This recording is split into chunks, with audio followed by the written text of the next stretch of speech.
Hare Krishna, and we're continuing with the book called On the Way to Krishna by His Divine Grace, Srila A.C. Bhaktivedanta Swami Prabhupada, page number 34. In this verse, the word Buddha is used, which indicates a wise man, or one who is learned. What is his symptom? He knows that Krishna is the fountainhead of everything, of all emanations. He knows that whatever he sees is but an emanation of Krishna. In the material world, sex life is the most prominent factor. Sexual attraction is found in all species of life, and one may ask where it comes from. The wise man understands that this tendency is in Krishna, and that it is revealed in his relationships with the damsels of Vraja. Whatever is found in this material world can also be found in perfection in Krishna. The difference is that in the material world, everything is manifest in a perverted form. In Krishna, all these tendencies and manifestations exist in pure consciousness, in spirit. One who knows this in full knowledge becomes a pure devotee of Krishna. Mahatmanastu mampartha daivim prakritim ashritam bhajantyananya manaso gyatva bhutadim avyayam satatam kirtayanto mam yatantascha dridhavrata namashyantascha mam bhaktya nitya yukta upasate.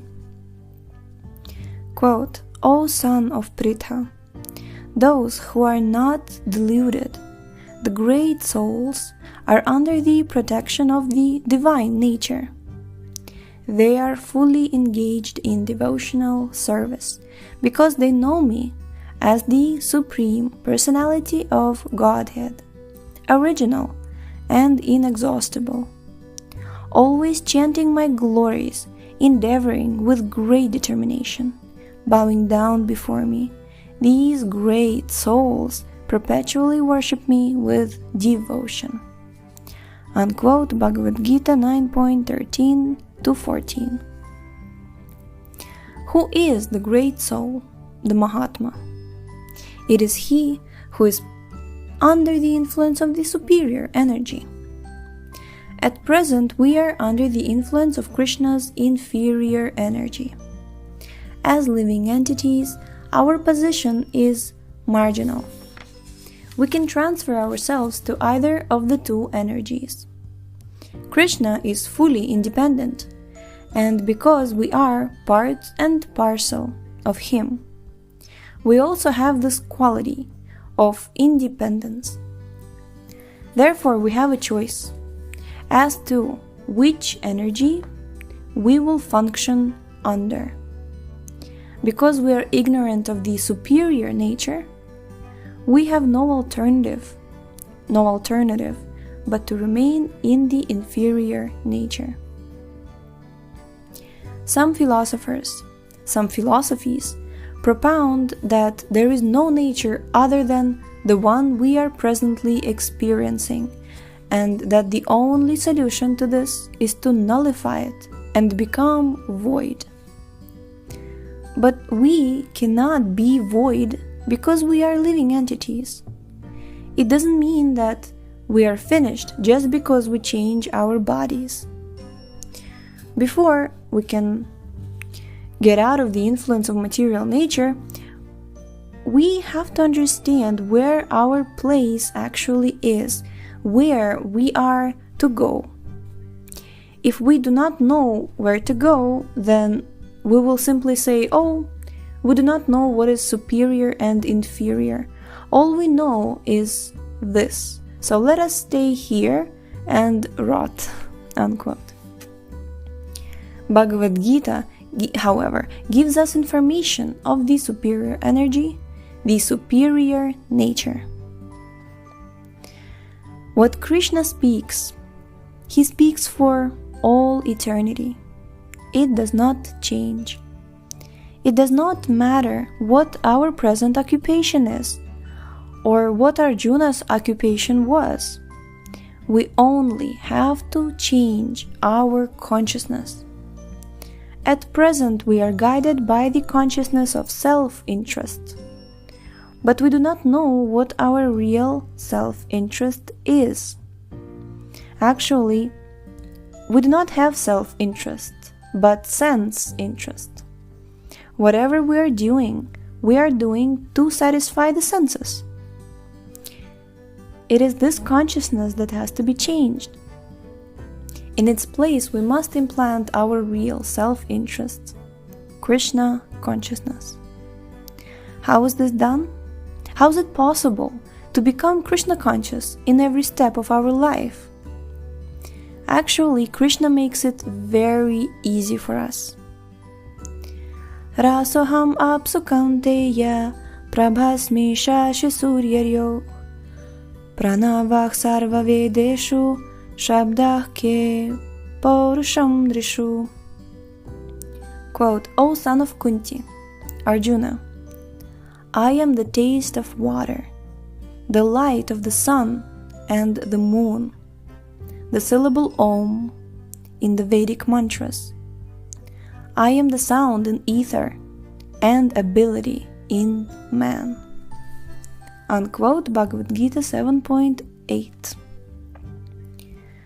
In this verse, Sri Krishna is describing how we can become Krishna conscious fully in all stages of life. All living entities must drink water. The taste of water is so nice that when we are thirsty, nothing but water seems to do.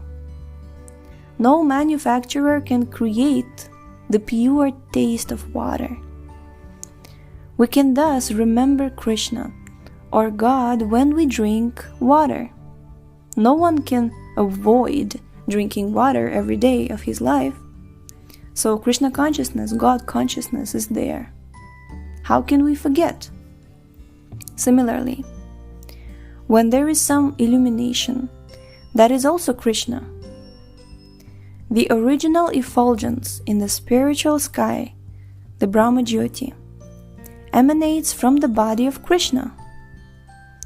This material sky is covered.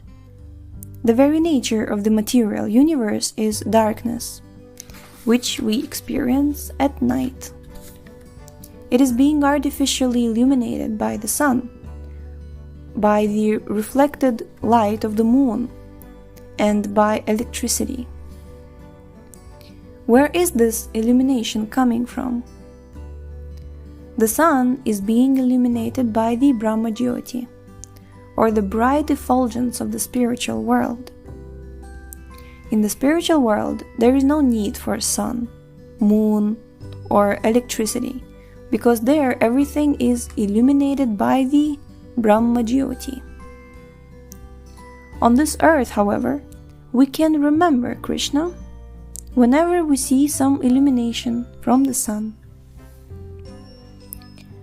When we chant the Vedic mantras, which begin with Om, we can also remember Krishna. Om, like Hare Krishna, is also an address to God, and Om is also Krishna.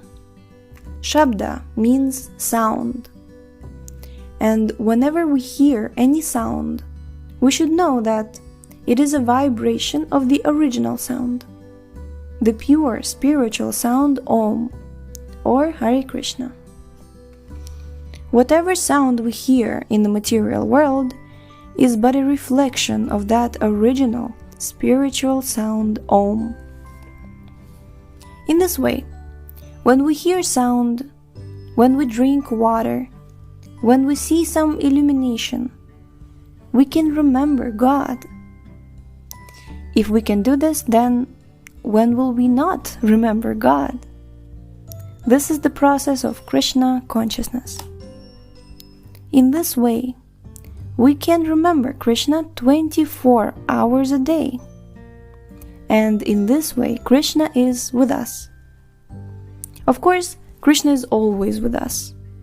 But as soon as we remember this, His presence is factual, and is felt.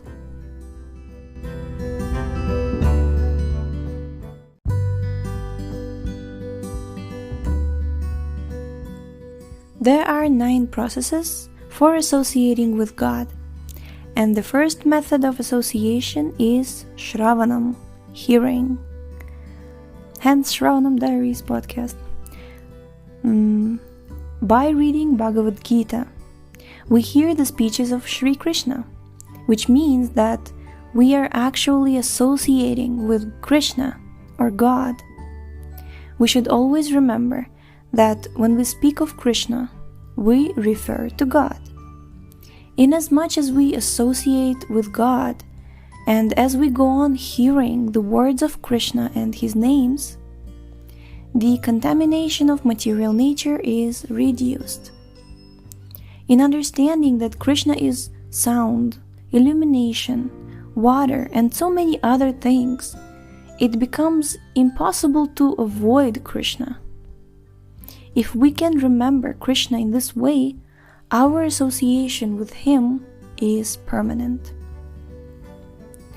Association with Krishna is like association with sunshine. Where there is sunshine, there is no contamination. As long as one is out in the ultraviolet rays of the sun, he will not be diseased. In Western medicine, sunshine is recommended for all kinds of diseases, and according to Vedas, a diseased man should worship the sun for cure. Similarly, if we associate with Krishna in Krishna consciousness, our maladies are cured. By chanting Hare Krishna, we can associate with Krishna, and we can see the water as Krishna, the sun and the moon as Krishna. We can hear Krishna in sound and taste him in water. Unfortunately, in our present condition, we have forgotten Krishna. But now we have to revive our spiritual life by remembering him. This process of Shravanam Kirtanam, hearing and chanting, was approved by Lord Chaitanya Mahaprabhu. When Lord Chaitanya was speaking with Ramananda Rai, a friend of the Lord's and a great devotee, the Lord questioned him about the methods of spiritual realization. Ramananda recommended Varnashrama Dharma, Sannyasa, the renunciation of work, and so many other methods. But Lord Chaitanya said no, all of these are not so good. Each time Ramananda Rai suggested something, Lord Chaitanya rejected it, requesting a better method for spiritual development. Finally, Ramananda Rai quoted a Vedic aphorism which recommended that one give up all unnecessary endeavor in mental speculation for understanding God, because by speculation it is not possible to arrive at the ultimate truth. Scientists, for instance, may speculate about distant stars and planets, but they can never come to any conclusions without experience. One may go on speculating throughout his life and never reach any conclusions. It is especially useless to speculate about God. Therefore, Srimad Bhagavatam recommends that all sorts of speculation should be given up. It is recommended that instead one become submissive, realizing that not only is he an insignificant creature, but that this earth is only one small point in the great universe. New York City may seem very large, but when one realizes that the earth is such a small spot, and that on the earth the United States is just another small spot, and that in the United States New York City is but a small spot, and that in New York the individual is only one out of millions, then one can understand that he's not so very important after all.